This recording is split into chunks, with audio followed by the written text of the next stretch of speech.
Hi, I'm Claire from Adventurous Women, and today I'm here with Trails WA to talk about women in hiking.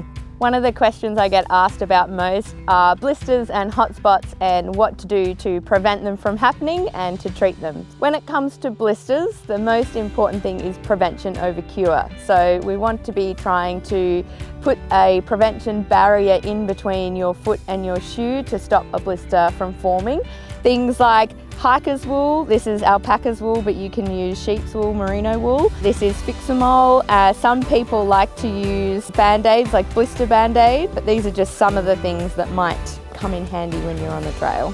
It's really one of the most important things when you're out there on the trail is that if you feel a hot spot forming, to get on top of treating that right away, because once the blister forms it can be harder to treat when you're on the go. So for me personally, I know that I get a hot spot forming on the very bottom of my foot, so by putting a piece of Fix-A-Mole across that really helps me to prevent a blister from forming on the trail. But if you're out there walking and as soon as you notice a hot spot, a lot of people get them around their heels, around their toes, bottom of the feet, it's really important to stop and treat that any way you can with things like the hiker's wool or Fix-A-Mole or adhesive tapes if they work for you. Another really important tip for the trail is making sure that your boots fit properly.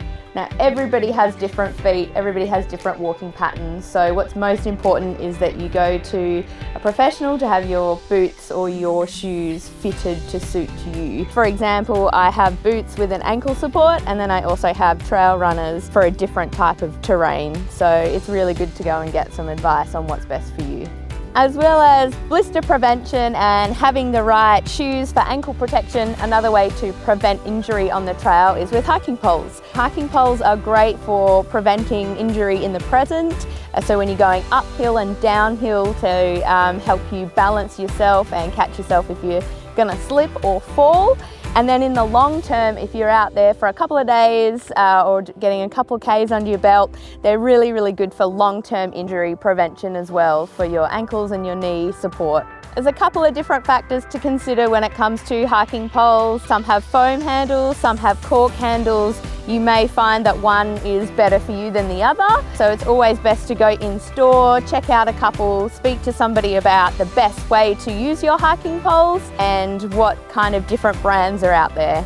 People who are using hiking poles for the first time like to start out with one to see how they go. But I really recommend using two.